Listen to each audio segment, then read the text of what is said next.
আসসালামু আলাইকুম। শরীর ও স্বাস্থ্য বিষয়ক গুরুত্বপূর্ণ পরামর্শের জন্য আমাদের হেলথ ইনফো পয়েন্ট চ্যানেলটি সাবস্ক্রাইব করুন। ধন্যবাদ। গর্ভাবস্থার ২৯তম সপ্তাহ। এই সপ্তাহে আপনার গর্ভের শিশুটি এখন একটি বড় মিষ্টি কুমড়ার সমান।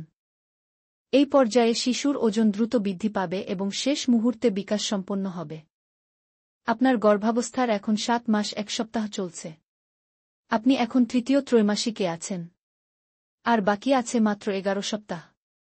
আপনার বাচ্চাটি এখন লম্বায় প্রায় ৩৮ সেন্টিমিটার বা ১৫ ইঞ্চি।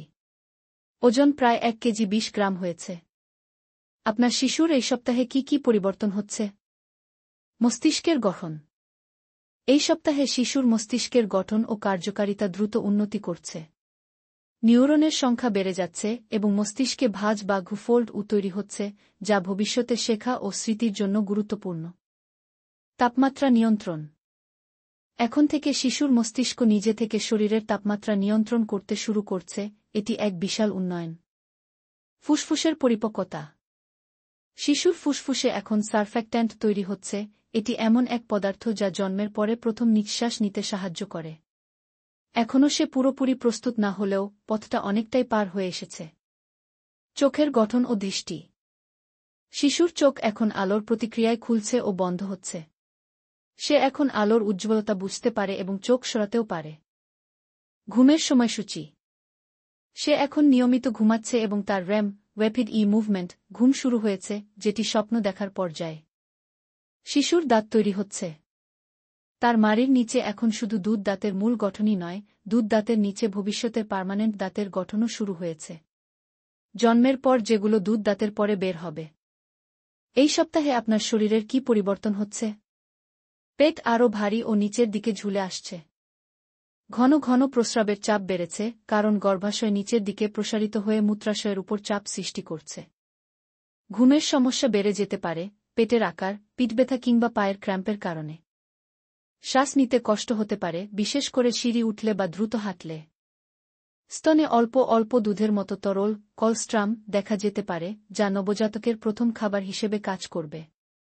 ব্র্যাক্সটন হিক্স সংকোচন এখন আরও বেশি হতে পারে, এটি অনুশীলন সংকোচন কিন্তু ব্যথাহীন। পায়ে ফোলা, হাতে পা এবং গোড়ালিতে ফোলাভাব দেখা দিতে পারে, বিশেষ করে দিনের শেষে বা গরম আবহাওয়ায়। হেমোরজেডস, পাইলস, জরায়ুর চাপ এবং কোষ্ঠকাঠিন্যের কারণে হেমোরজেডস হতে পারে বা বেড়ে যেতে পারে। ক্ষুধামন্দা বা অতিরিক্ত ক্ষুধা।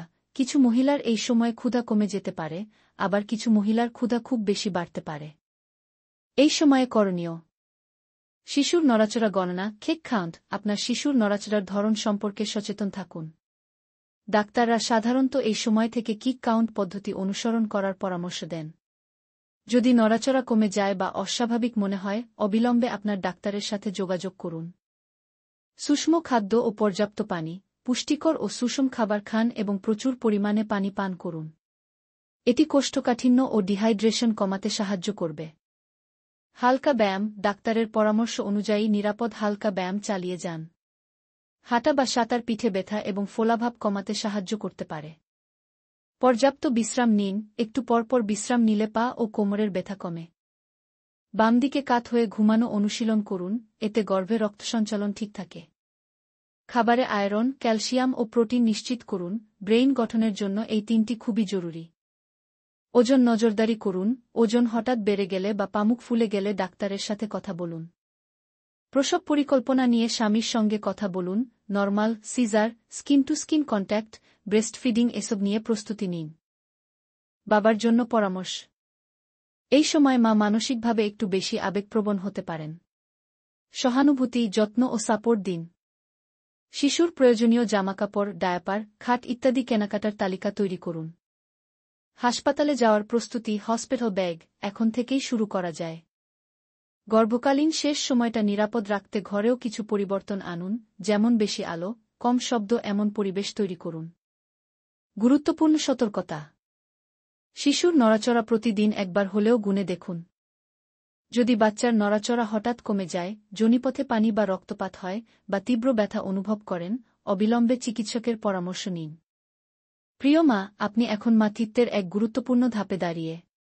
আপনার প্রতিটি ভাবনা, পদক্ষেপ আর খাবার আপনার শিশুর সুস্থ ভবিষ্যতের ভিত্তি তৈরি করছে। সুতরাং এখন সময় নিজের প্রতি যত্নবান হওয়ার, মন ভালো রাখার। আপনার যদি কোনো প্রশ্ন থাকে আমাদের কমেন্ট বক্সে জানিয়ে যাবেন। আপনার গর্ভকালীন প্রয়োজনীয় তথ্য জানতে চ্যানেলটিকে সাবস্ক্রাইব করুন। ধন্যবাদ।